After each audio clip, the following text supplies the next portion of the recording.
They came like a thunderstorm of metal and fire, blotting out the stars, swallowing Earth's orbit in shadow. 9,900 ships. Not drones, not scouts, warships, battle-hardened cruisers bigger than cities, and no warnings, no demands, no negotiations, just silence. Then the sky cracked open. I was on the lunar base when it started. One of the outer observation towers picked up the signal bursts right before the static hit. Then came the screams, cut off mid-sentence. Command collapsed in under 7 minutes. No chain of command, no fallback, just chaos and a cold vacuum wrapping around the moon like a noose. We didn't stand a chance.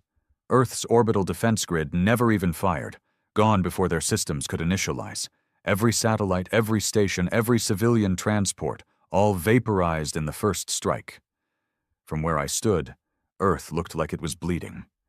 The blue turned black, and flames traced the continents like someone had lit the world's veins on fire.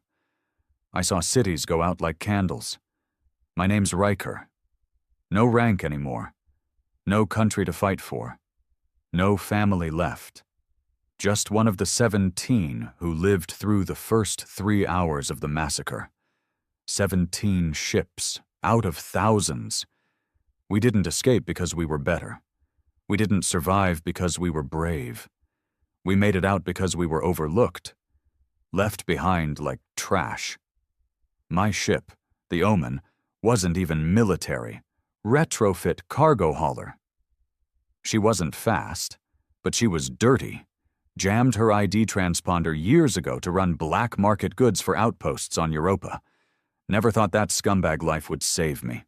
But when their scanners swept for military-grade energy signatures, we didn't ping.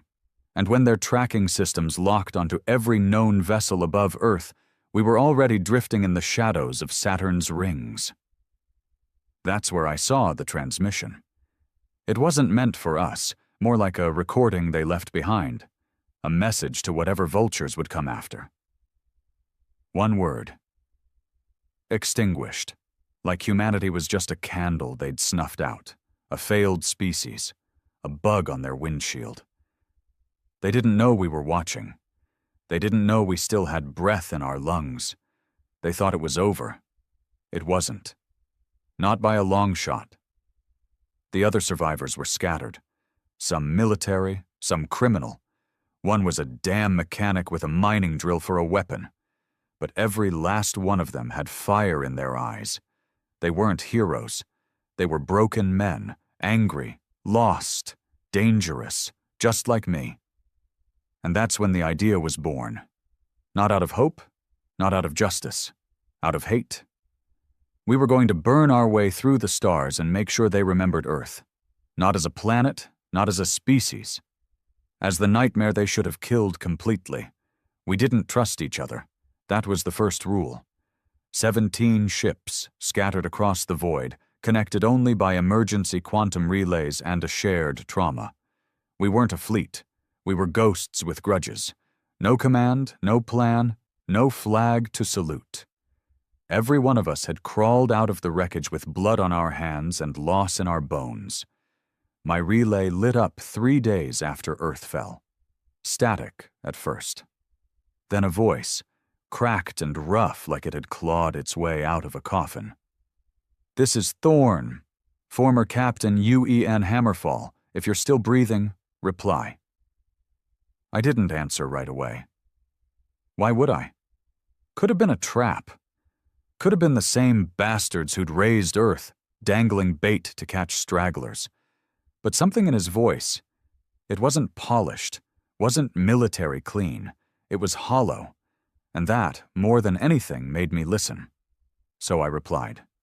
"Riker, cargo hauler Omen, still alive. Don't ask how." It didn't take long for more to join. By the end of the first week, we had 17 names. 17 men who should have been dead. Each ship had a story, each one a scar. There was Cade, a sniper who watched his entire battalion vaporized on the plains of Nairobi from a rooftop 3 clicks away. Santos, an engineer trapped under the ocean when the Neptune arcology was cracked open like an egg. He floated alone in the dark for 2 days until his emergency drone dragged him out. Vern, a drunk ex-pilot who'd stolen his own shuttle to escape a prison barge mid-execution. And Thorn. He wasn't just a captain. He was a wreck walking. Lost half his face and most of his crew when the Hammerfall went down over the Pacific. Somehow he got out in an escape pod with one functioning eye and a busted leg. The man was stitched together by luck and rage. They all had that look. The stare. Like the universe had kicked them too many times, and they were just waiting for their chance to kick back. We met in deep space, neutral ground near the ruins of Deimos Station. No one talked much. Just exchanged glances, scanned for weapons, and circled like dogs who didn't know if they should bite or bleed. Thorn floated in, limping even in 0G, his face hidden under a scorched helmet. He said 3 words that changed everything. They left a trail. Turns out, in their arrogance, the bastards hadn't fully covered their tracks. Data fragments, pulse trails, debris patterns, something Thorn's dying.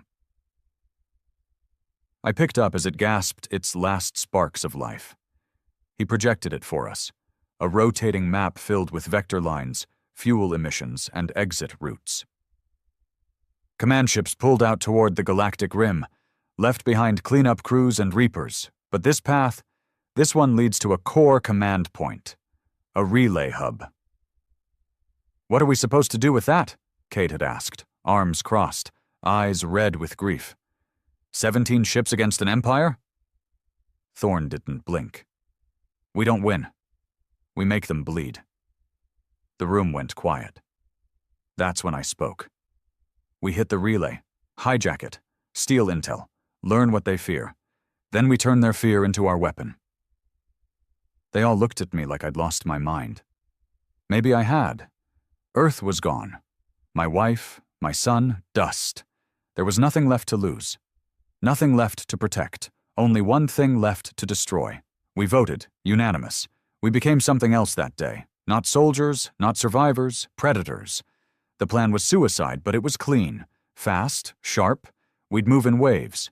3 ships would hit first. A distraction. Light up the relay's perimeter sensors. Give them something to chase. Then, while they danced with ghosts, the rest would slip in beneath the radar using cloaked signal dampeners. A boarding team would land, slice into the command core, and rip whatever they could before it all went to hell. Simple. Until it wasn't. Because we weren't just facing aliens.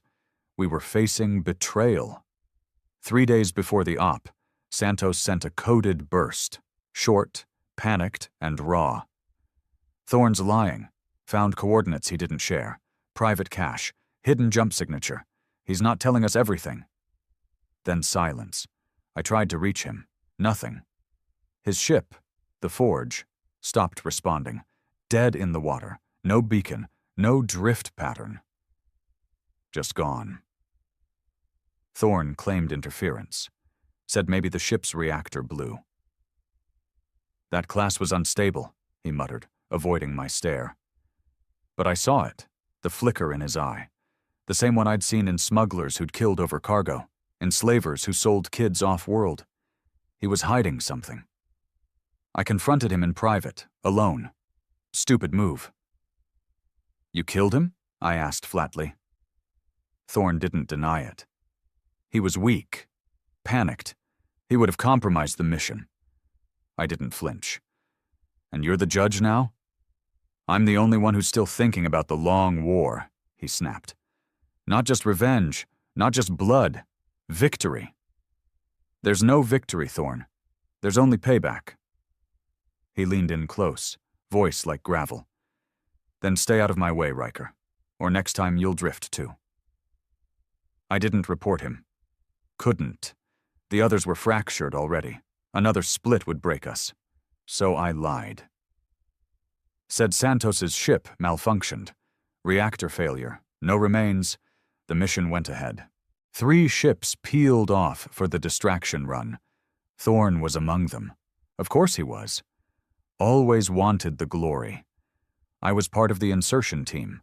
Slipped through the net with Cade and Vern, riding a stolen mining skiff disguised as debris. No shields, no weapons, just silence and guts. We landed hard on the relay station's outer hull, magnetic boots, plasma torches, quiet cuts. Inside, it was a tomb. Alien tech buzzed and hummed, glowing in soft greens and purples. Clean, sterile, and cold. So damn cold.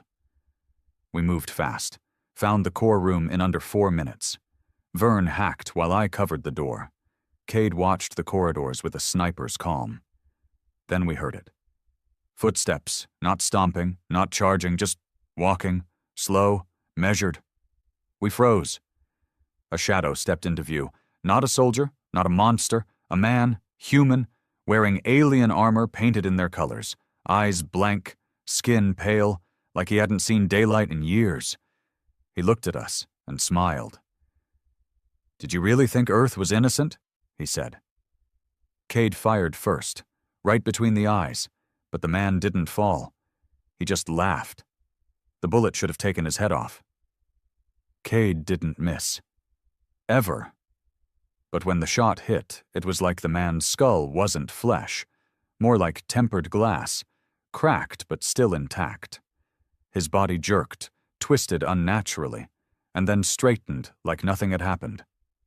He looked at Cade with a smile that didn't belong on any human face.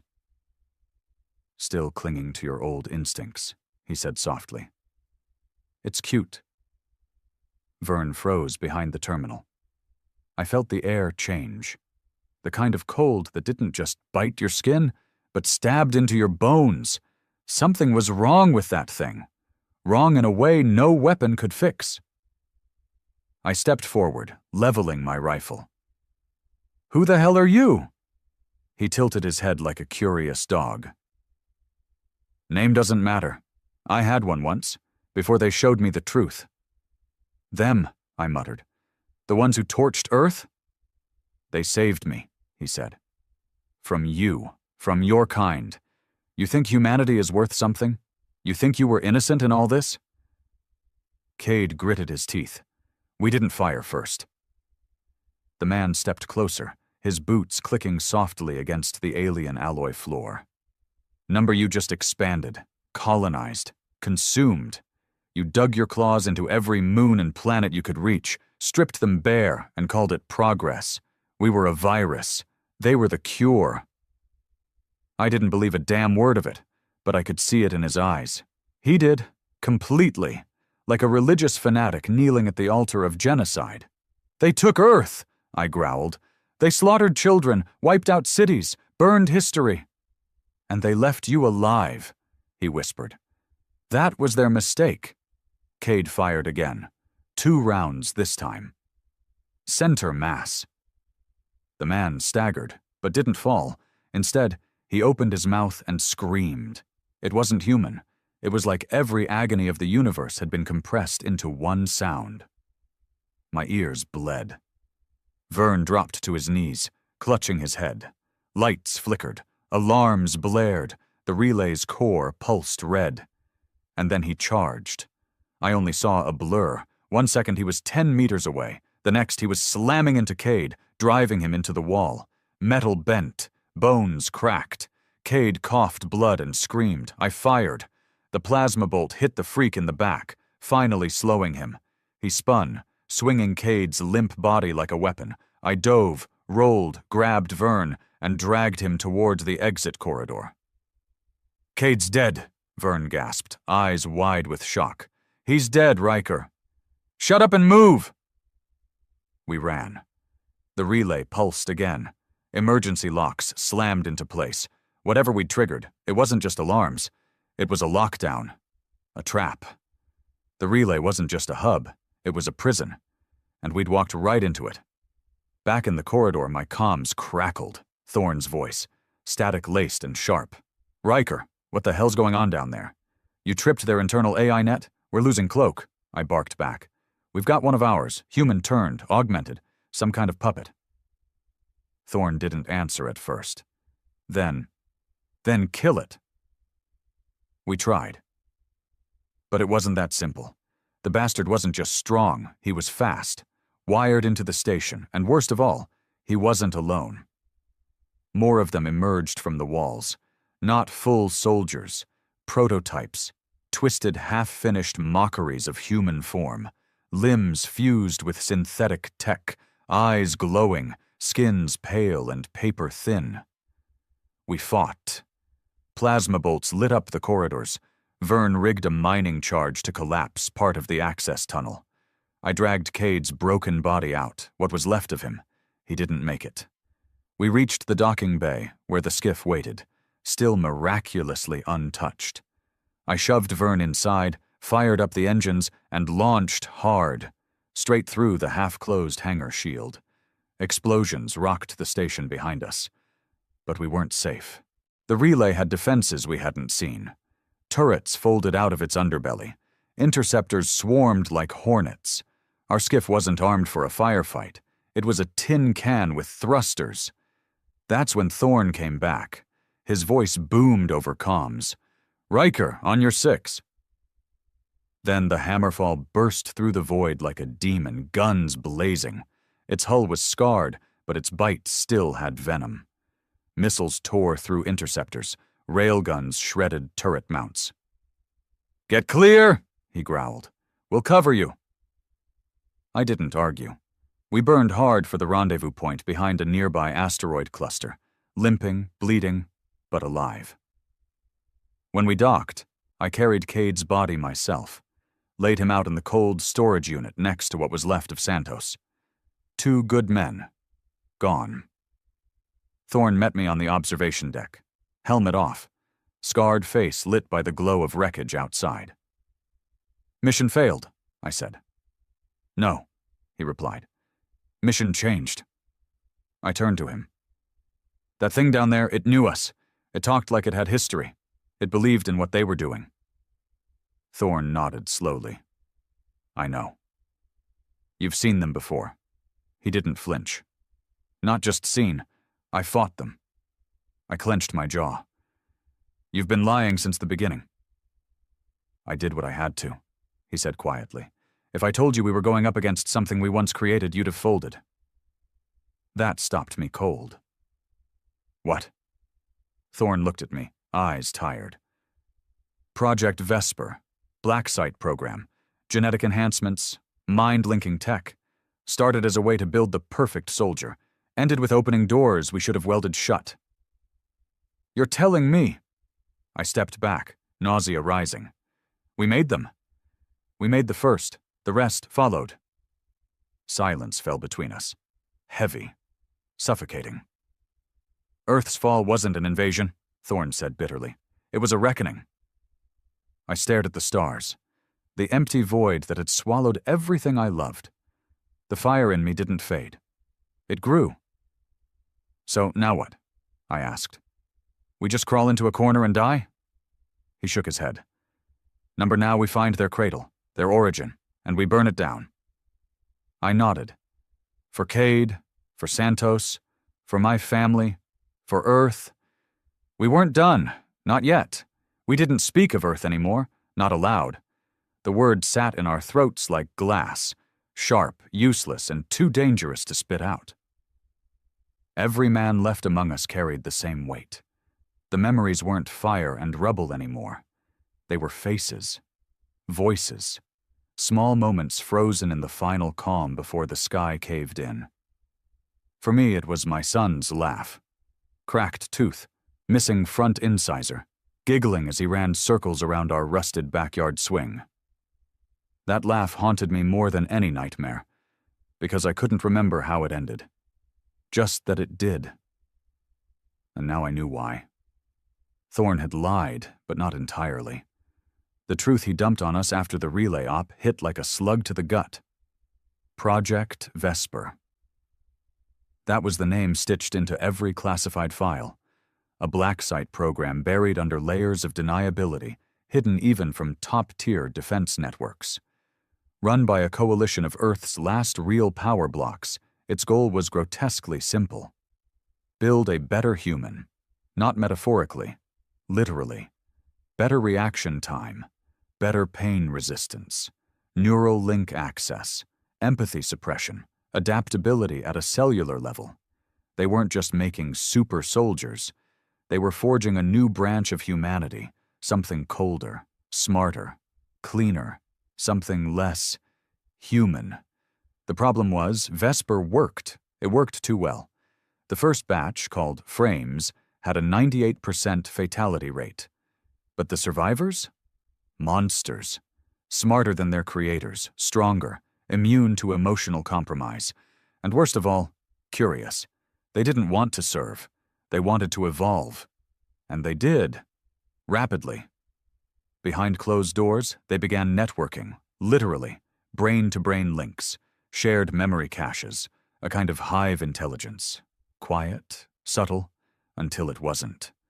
One of them hijacked a communications relay and transmitted their collective consciousness beyond the solar system. No one knew what signal it was. Maybe a distress call, maybe a mating cry, maybe a declaration of war. Either way, something answered.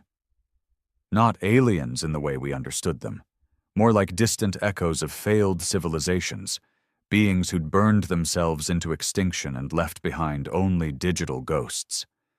These entities latched onto the Vesper frames like parasites on fresh meat, enhanced them, changed them, fused with them. That's what came back. That's what slaughtered Earth. We called them the Hollow. It wasn't a name they gave themselves. They didn't speak in words, didn't care for identity. They were the walking consequence of man's arrogance, his attempt to play God with flesh and code. And now they were everywhere, not just in the fleet that crushed our world, but scattered throughout systems we hadn't even charted. Colonies had gone dark, mining rigs silenced, entire trade routes vanished. The Hollow didn't occupy. They erased. And somehow, Thorn wanted us to go to them. The coordinates we'd pulled from the relay before it went to hell weren't just a node or a command ship. They pointed to a system deep in the galactic underbelly, a red dwarf surrounded by a cloud of artificial debris. Their cradle, where the first Vesper subjects went after they broke free. Think of it like a brain stem, Thorn told us. It's not their home, it's their memory, their birth point. Destroy it and you might not kill them, but you'll cut off their roots. The rest of the survivors gathered on the Hammerfall, packed into the war room with nothing left but bad tempers and worse ideas. Cade's absence was a gaping wound, but no one said his name. Just silent nods. Muted stares. "I say we blow it and get the hell out," Vern said, arms crossed. "No hero crap, no infiltration, just hit it from orbit and vanish." "That won't work," I replied. "You can't bomb something you don't understand. What if it's not a structure? What if it's alive?" He looked at me like I'd grown a second head. "Alive?" Thorn nodded. "He's right. This isn't a bunker. It's a mind. A data core, yes, but also a living network. Part machine, part biology, part something else." Santos's brother Malik, quiet until now, spoke up. "You want us to board that thing?" "Yes," Thorn said, "and burn it from the inside." The silence that followed was thick. He might as well have asked us to walk into a black hole. But no one said no, because saying no meant waiting to die in space, a slow drift into starvation or madness. And we were done waiting. We moved. 17 ships became 6. The rest were left behind, too damaged or stripped for parts. We loaded every ounce of explosive we had, retrofitted sensor masks, and charted a path straight through dead systems and ancient war zones to the red dwarf Thorn called the Nest. It took 6 days. On the 5th, we lost one more, Raven's ship. No distress call, no explosion, just gone from the scanner. One moment she was there, the next, nothing but vacuum. We didn't stop. On the 6th day, we arrived. I'll never forget what I saw. A star flickering weakly like a dying ember, surrounded by a swirling ring of wreckage. Ships, stations, whole planets, pulverized into dust and repurposed as armor. And in the center, floating like a tumor wrapped in steel, was the nest. It looked like a brain the size of a moon, pulsing, breathing, covered in antennae and glowing with soft, rhythmic light. It wasn't just a structure, it was aware. "Jesus," Vern whispered. "That's not tech?" "No," I said. "That's a mistake that learned how to survive." We approached in formation, power dampened, cloaks on, no radio chatter, just silence and a countdown. At 0 hour, Thorn gave the order. "Go loud." We hit it like thunder. Plasma bolts lit the void. Missiles screamed through space. My ship, the Omen, dove low, skimming the debris field while the others kept fire concentrated on the nest's neural stalks, those long, twisted conduits connecting its core to the field around it. It didn't respond immediately. For 10 seconds, we thought we'd caught it off guard. Then it screamed. Not sound. Signal. A burst that tore through every sensor, every comm line, every neural implant. Vern started seizing. Malik passed out. My vision blurred with static and blood, and from the debris, they came. The hollow. Ships made of bone and steel, living metal. Some shaped like daggers, others like insects. They didn't form ranks. They swarmed. The Hammerfall took the brunt, its guns carving through the first wave before a hollow ship rammed it head-on. A flash. An implosion. The flagship was gone. Thorn was gone. I screamed orders into the static, trying to regroup what was left. 3 ships, no cohesion, no chance. And that's when I made the call. I dove into the nest. The Omen broke atmosphere, or whatever passed for it. Through a rupture one of our missiles had opened. Inside, it was worse than hell. Tubes like veins, walls like organs, and everywhere, eyes, watching, recording. I took the explosives, rigged them to the core, and set the countdown. 5 minutes. That's all I had. On the way out, I saw them. The originals, frames, still alive, still human in shape, but warped, stretched, changed. They didn't stop me. They just stared, like statues made of regret. Maybe they remembered what they were. Maybe they knew what was coming. I barely made it out. The Omen breached the hull as the charge went off, and the nest buckled. Flames and light and twisted data poured into the void. A pulse rolled across space, one final scream, and then silence. The hollow didn't vanish. They didn't die, but they fled. Their ships spun, scrambled, retreated like insects doused in fire. Whatever we'd hit, whatever nerve we'd burned, it hurt them. Deep. We had drawn blood. Now we knew how. The nest burned for hours. Even from deep orbit, we could see the tendrils of fire curling through the wreckage, turning once living circuits into ash. And inside that churning mess, inside what used to be the Hollow's mind, we'd left a scar. But scars don't end wars. They start new ones. We lost 5 ships in the assault. Thorn went out like he probably wanted. Fighting, cursing, alone. Vern's ship was torn in half by a hollow leech craft. Malik died trying to shield a smaller escape pod with his own hull. That left 2. The Omen, limping and scorched. And Scythe, a refitted mining rig piloted by Reyes, the quiet bastard who never spoke unless you needed someone dead. We didn't celebrate, we didn't mourn. We reloaded.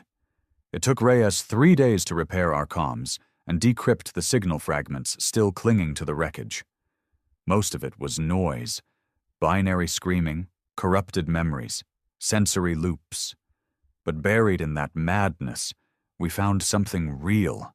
A location, not a stronghold, a meeting point, a hollow convergence site. Somewhere they were retreating to, somewhere off-grid, in the fringes of a nebula so thick it ate sensor waves like candy. Reyes showed me the data in the dark of Scythe's bridge, his face hollowed out by exhaustion and grief. "They're calling others," he said. "Or rebuilding. I don't know. But it's a rally point." Could be a trap, I said. He nodded. Don't care. Neither did I. We had 2 ships, dwindling supplies, and maybe 40 hours of life left in our oxygen reserves. But we had one thing they didn't: rage. The jump into the nebula nearly tore us apart. No nav points, no visuals, just gravity wells and dead space.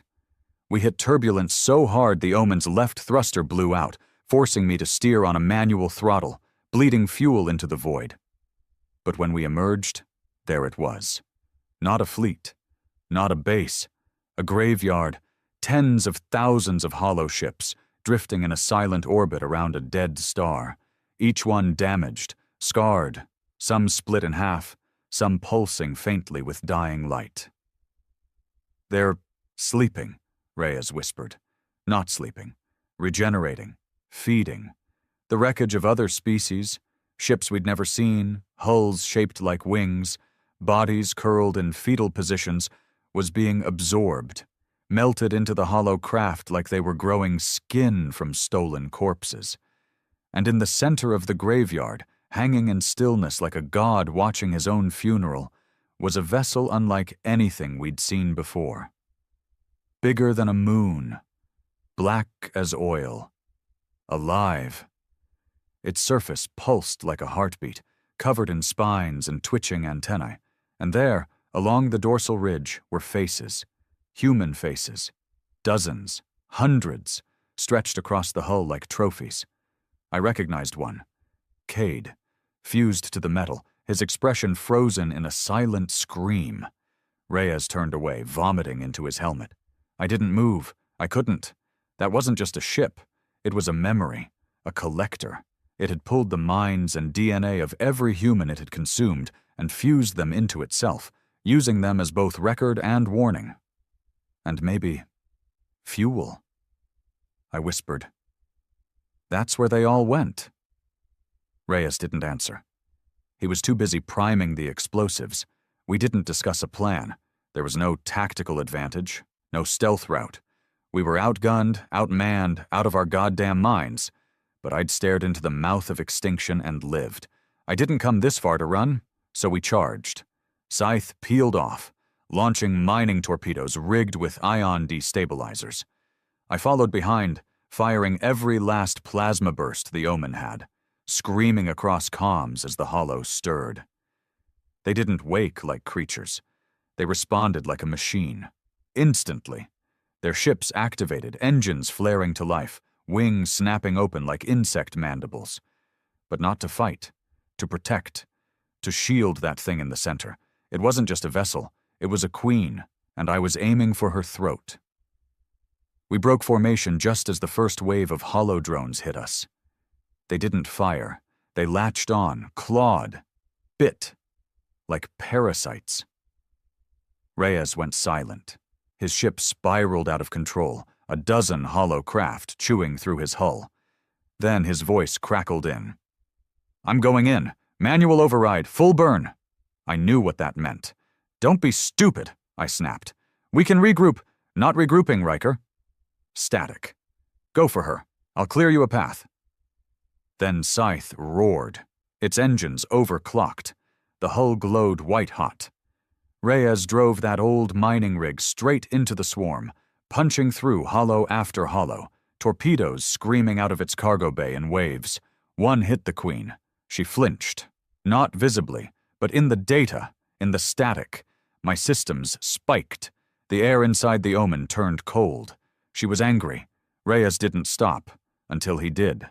Scythe detonated in a flash so bright it turned the nebula pink.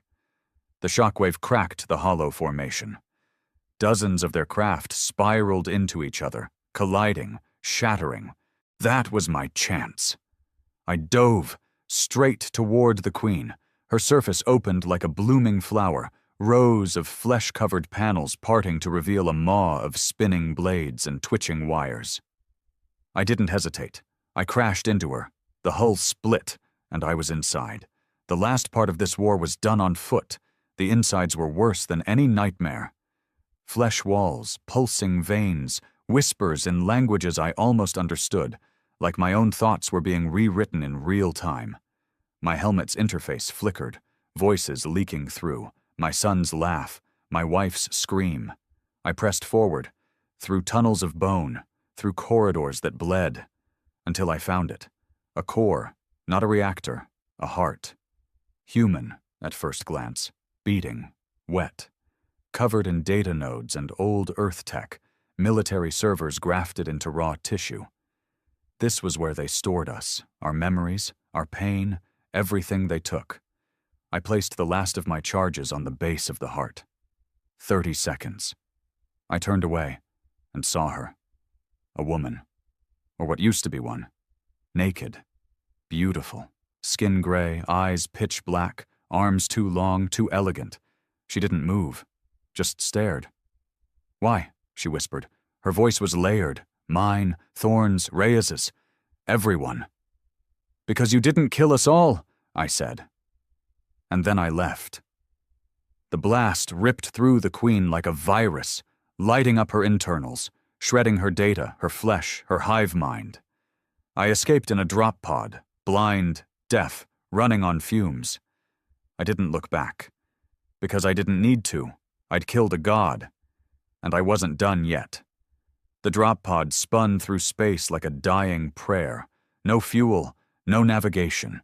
Just charred panels, a cracked viewport, and the faint hiss of oxygen leaking from somewhere I couldn't reach. Every minute stretched like a lifetime, and every breath was laced with smoke and blood. I don't know how long I drifted. Hours, maybe days. Time didn't exist out there, just cold silence and memory. And voices. Not hallucinations. I'd heard those before. Ghosts of dead friends, the whimper of my son in the fire, my wife calling my name. Those I'd learned to ignore. But these were different. "You think it's over, Riker?" It sounded like Reyes. She wasn't the end. She was the beginning. Then silence again. I don't know if it was real. Maybe it was a fragment of the Queen still clinging to my mind. Maybe part of her got in before the heart went dark. Or maybe it was me. Breaking. Either way, I didn't die. Someone found me. I woke up in a med bay. Bare bones, patched with scraps of old Earth tech and alien grafts. The air smelled of recycled metal and ammonia. A woman sat at my side. Mid-30s, short black hair, no insignia, one eye gone. "You Riker?" she asked. I nodded, tried to speak, failed. She handed me a flask. The water was warm and tasted like rust, but it worked. "You died for 3 minutes," she said. "Brought you back with a cardiac spike and dumb luck. You're tougher than you look." "Where am I?" I croaked. "Refuge, one of the last. We picked up your beacon near the edge of the ash belt." That name meant nothing to me. None of it did. My brain was still rebooting. "You destroyed her," she added. "We saw the collapse. The Queen's pulse went dark. Every hollow ship in the nearby systems went cold. Some turned on each other. The rest just drifted." I sat up slowly. My ribs ached. My hands shook. "How many survivors?" she asked. "Less than 5,000, across a dozen stations. Scattered, starved, scared." And just like that, the weight came crashing back. We had won a battle, not the war. Because wars don't end when the monster dies. They end when the memory of the monster does. And no one forgets the hollow. "They're still out there," I muttered. "Fragments, cells, pieces of her." The woman, her name was Mara, nodded. "We know. They're reorganizing. Faster than we expected. It's not over." I looked around the room. Bare walls, old tech. No comfort, no hope. "Then let's make it hell for them," I said. The next few weeks were a blur of rehab, recon, and reality. Mara ran a station called Keel Point, hidden inside the carcass of a derelict moon mining operation. What it lacked in resources, it made up for in attitude. Everyone there had lost something. No civilians, no tourists, just fighters, engineers, broken minds with unbreakable wills. They patched me up, gave me a corner to sleep in, and fed me rations that tasted like boiled rubber. And still, it was better than anything I'd had since Earth died. Reyes was gone. Cade, Thorn, Santos, all of them just ashes in the void. But I was still breathing. So I started planning. The Hollow Queen was dead, but her spawns were still scattered through the galaxy like blood vessels. We tracked signal pings, echoes of her neural net, weak, damaged but alive. They weren't rebuilding, they were multiplying. Every ship we captured, every wreck we scraped data from, told the same story. The Hollow had protocols, fail-safes. If the Queen died, secondary cores would activate. Not as strong, not as smart, but faster. Less memory, more instinct. They were evolving backward, turning from gods into beasts, and beasts could be hunted. I pulled a team from Mara's ranks, men and women who didn't ask why, just how. There was Jex, a former shock trooper who carried a thermal blade longer than his arm and hadn't spoken since his family got eaten alive during the siege of Callisto. Aaron, a tech freak with implants running from skull to spine, half blind from exposure but sharper than any AI I'd met. And Kren, a quiet woman who used to run Black Ops for some Earth faction long dead. Her left arm was synthetic, her eyes glowed dim blue, and her loyalty was to pain. Together we formed Ash Team 1. Our mission was simple: find hollow spawns, kill them, burn their cores, repeat. The first hit was a test. A cargo relay orbiting a gas giant in the edge of the Nulari belt, abandoned save for the drones still circling it. Hollow recon units, stripped of identity and crawling with stolen tech. We didn't talk, just hit hard. Kren hacked the entry codes. Jex led the breach. I torched the internal AI. Aaron set the charges. The explosion painted the system in white fire. And in the debris, we found something we didn't expect. A child. Human. Curled in a pod, wired to the walls. Still alive? Barely. Mara's people pulled him out. His brain was fused to hollow software, an experiment maybe, or a mistake. Either way, it proved something terrifying. They were trying to replace us, grow us, breed a new version. Why use humans again? I asked. Mara shook her head. Because they were never trying to wipe us out. They were trying to overwrite us. That changed everything. The Hollow weren't just enemies. They were reflections, a twisted mirror of humanity's desire to evolve without consequence, our hunger for control, for permanence. The second mission went worse. We hit a spawn ship over the remnants of a dead colony, thought it was unarmed. It wasn't. Jex died first, sliced in half by a sentient defense drone.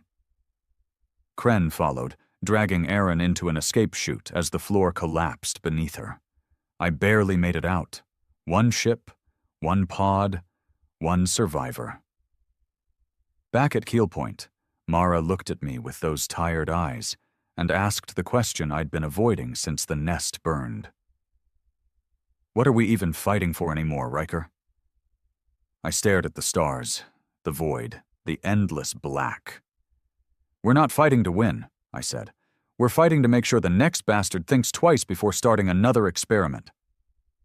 She didn't argue, because she knew the truth. We weren't saving humanity. We were punishing it, one hollow at a time. The days blurred into each other after Kren and Jex died. I didn't bury them. There was nothing left to bury. Their remains were scattered in orbit over a failed colony, turned to molten dust in the blast that took out the hollow nest. Maybe that was fitting. This war wasn't about graves anymore. It was about wreckage, leaving more of theirs behind than ours. Aaron survived, barely. But the blast damaged his neural implants. He couldn't speak without twitching, couldn't sleep without screaming. Mara sedated him, but I saw it in her face. He wouldn't last long. And I was tired. Not in my bones, tired in my soul. I'd spent so long chasing death that I forgot what life looked like. The station's corridors were filled with quiet desperation. People mending oxygen scrubbers with duct tape. Kids learning math from old pre-war tablets. No one laughed. Not really. They just endured. And yet, somehow, that was more powerful than revenge. I started noticing little things. A man sharing his only blanket with a stranger. A woman teaching a child how to read from burnt manuals. A scavenger leaving behind half his ration pack because someone else looked hungrier. Maybe humanity wasn't as broken as we thought.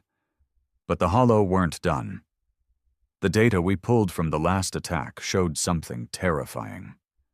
The spawn cores weren't spreading randomly. They were converging, drawn to a signal. One last signal. The source was an old communications array built into the edge of a collapsed wormhole, something we'd once used to send deep space messages during Earth's expansion era. Now it pulsed with hollow code. We called it the Spine. Because if it went online, if it connected every remaining hollow ship across the system, it'd be the nervous system of a new queen. A stronger one, faster, meaner, smarter. And this time she wouldn't inherit human flaws. She'd be pure, uncompromising, unstoppable. I stood in Keelpoint's war room, staring at the projection of the Spine as Mara detailed its defenses. Dozens of hollow ships swarmed it like wasps. Shield networks, organic AI that adapted to threats in real time. This wasn't an assault. It was a suicide mission. And I was tired of suicide missions. "We can't win this," Mara said. "We've got 70 fighters left, Max. We send them all, we lose them all." "I don't care about winning," I said. "I care about stopping that thing before it becomes her." She turned away. "What happens after that, Riker? Say we blow it. Say we erase the Hollow completely. What's left?" I had no answer, because I didn't know. Did we rebuild? Repopulate? Start over with the same arrogance that got us here? Or did we vanish, quietly, in the empty dark? Mara looked at me like she already knew what I was thinking. "You want to die fighting. That's easy. You think redemption lives in fire." "It might," I said. "No," she snapped. "It lives in rebuilding, in suffering through every damn day knowing you don't get to forget. You don't get to burn out in glory. You stay, you endure, you lead." I didn't want that. But maybe I needed it. Still, I owed the dead something.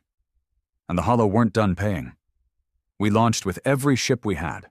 70 fighters, 2 corvettes, 5 jury-rigged civilian haulers loaded with makeshift bombs. Every pilot was a volunteer. No promises, no return. We jumped blind into the Spine system, caught the Hollow mid-construction. Their AI didn't hesitate. Neither did we. Explosions lit the void. Our fighters scattered the outer ring. The corvettes rammed through the defense perimeter. One was torn apart by organic cannons. The other, Mara's personal ship, took out half the shield array before detonating with a nuclear burst. The haulers dove straight into the core, igniting payloads that melted the outer hull. And I went in alone. Again. The Omen was half rusted, missing one engine patched with stolen alien parts, but she still answered when I called. She still bled light when I throttled hard into the breach. Inside the Spine, it was chaos, noise, static, shifting floors that turned into walls. The AI was building itself in real time, adapting to my path, sealing off routes, opening others, a maze without mercy. But I'd been here before.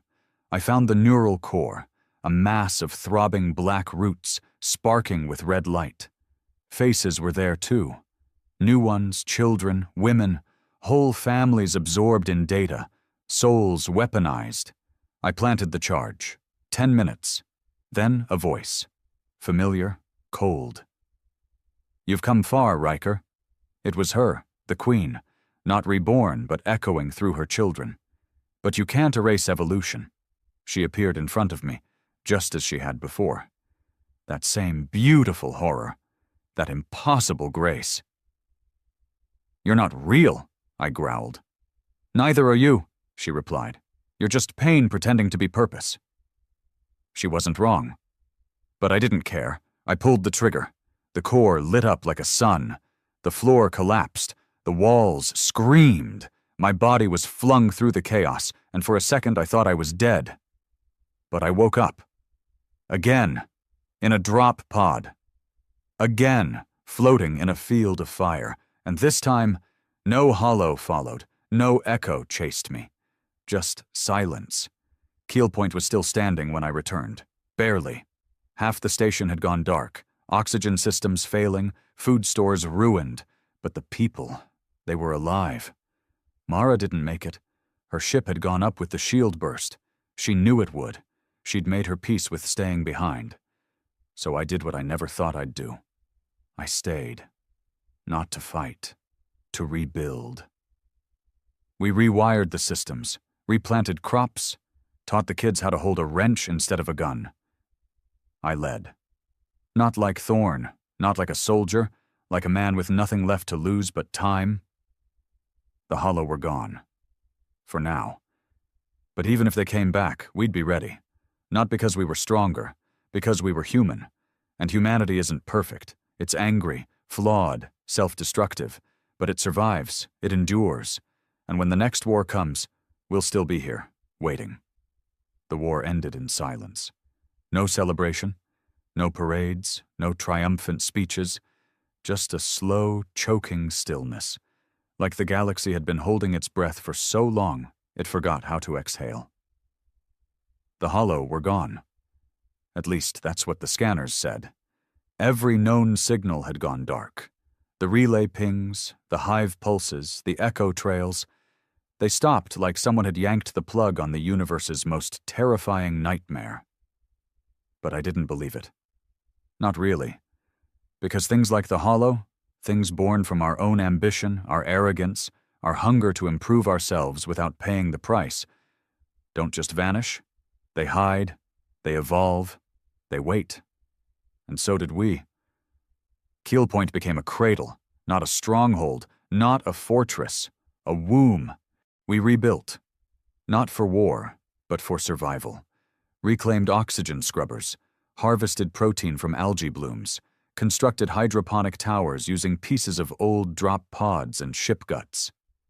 I led, not with commands, but with presence. I didn't bark orders. I worked alongside the others. Fixed busted water lines, hauled salvage, dug graves. There were too many graves. We didn't have stone, so we burned names into metal scraps and welded them into a wall outside the station's airlock. Cade, Reyes, Mara, Kren, Jex, Thorn, and 1,000 others. Sometimes I'd stand there for hours, just tracing the grooves in their names with my fingers, reminding myself why I was still here. Other times, I dreamed. Nightmares, mostly. Of the Queen. Of her voice in my head, whispering things I wanted to forget. Of Earth, burning in slow motion. But one dream came back more than the others.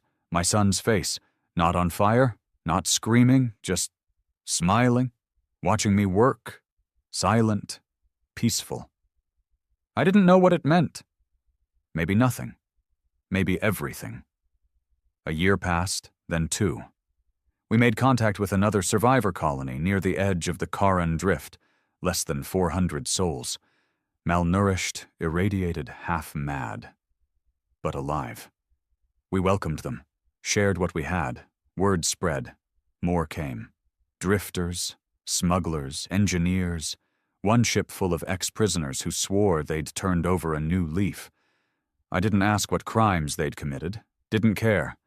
If they wanted to work, to live, they were welcome. Humanity wasn't a species anymore. It was a club. If you made it through the fire, you were in. We built outposts, grew our own food, created schools, not to teach war, but history. Real history. We didn't glorify Earth. We told the truth. About Vesper, about the Hollow, about what we did, about what we became, and what we had to be now, better. Maybe the universe wouldn't forgive us. But maybe we could learn to forgive ourselves. 3 years after the fall of the spine, the signal returned. Faint. Short. Encrypted with hollow code. I was in the hydroponic bay, fixing a coolant leak, when the alert flashed across my tablet. It wasn't an attack. It wasn't even a threat. Just 3 words. She remembers you. It came from a dead sector, one we hadn't mapped, one no ship could reach without burning half its mass in the process. I sat with it for hours, didn't tell the others, not at first. What was the point? They deserved peace. They'd earned it. But that message, it was meant for me. So I went. Alone. No fanfare, no goodbye speech, just a quiet exit at 0 hour, my ship packed with fuel, ammo, and questions. The sector was beyond ruined. Black stars, dead moons, fields of shattered metal drifting in cold gravity. I found her there, not the queen. Something smaller, a fragment, floating like a seed. It wasn't shaped like a ship. It was shaped like a child. Human. Barely adolescent. Eyes closed, hands folded. Alive. Inside, the systems were familiar. Same hybrid biotech, same hollow language. But the memory banks were wiped clean. She, because she was a she, wasn't like the queen. She was blank, not corrupted, not violent, just empty. Waiting. I didn't shoot her, I couldn't. Because in her chest, beating softly, was a rhythm I hadn't heard in years. A human heartbeat. I brought her back. They nearly killed me for it. Even Mara's replacement, Lena, a hard woman with steel in her voice and grief carved into her face, wanted her spaced. But I didn't budge. This isn't another queen, I told them. This is a chance. For what? She spat. Another war? Another monster? No, I said. To understand what we became, what they became, to stop repeating it. They gave me 1 week, 7 days to prove the girl, whom we named Ash, wasn't a threat. She never spoke, but she learned, fast. She watched us, I mean really watched, every movement, every mistake, every gesture. And she mimicked us, not like a hollow, not mechanically, curiously. She liked to draw, not with screens, real charcoal, made from burned bio-waste. She'd sit in the corner of the common room and sketch what she saw. One day she handed me a picture. It was me, holding her hand, walking through fire. Neither of us were burning. I kept that picture, still have it. Ash grew fast, not physically. She stayed small, maybe 10 years old. But mentally, she was a storm. We ran tests, gentle ones. She let us take samples, scan her neural patterns, study the grafts in her bones. What we found was terrifying. She wasn't hollow. She wasn't human. She was both, but balanced. Where the hollow rejected emotion, Ash craved it. Where humanity feared logic, Ash embraced it. She was evolution, done right. I started dreaming again. This time of futures, of cities in orbit, of farms on distant moons, of Ash standing on a platform showing children how to build without destruction. Hope drawn in charcoal. Some people still feared her. That's okay. Fear is part of growth. But others saw what I saw. Possibility. She started teaching. Not directly. She didn't speak much, but she'd point, guide, correct, not like a machine, like a mentor. One day I watched a 6-year-old boy ask her why stars died. She didn't explain it with math. She just drew one. Bright at first, then dimming, then gone. And the boy nodded like he understood something words couldn't explain. That's when I knew. We were going to be okay. I'm old now. My bones ache in the cold. My hands don't work like they used to. My ship's grounded. My weapons are sealed in a vault I haven't opened in years. But I don't need them anymore. Because the fire's out. And the rebuilding has begun. Ash leads now, not like a ruler, like a gardener. She tends to us. teaches us, pushes us gently toward the light. Some call her a goddess. She hates that. She tells them when she does speak, "I'm not a queen." And I believe her, because queens rule from fear. Ash leads from memory, and I'll die knowing that the massacre, the pain, the loss, it wasn't the end. It was the cost. The brutal, necessary cost of evolution. We paid it in blood. And in that blood we grew something worth keeping. Humanity, but better.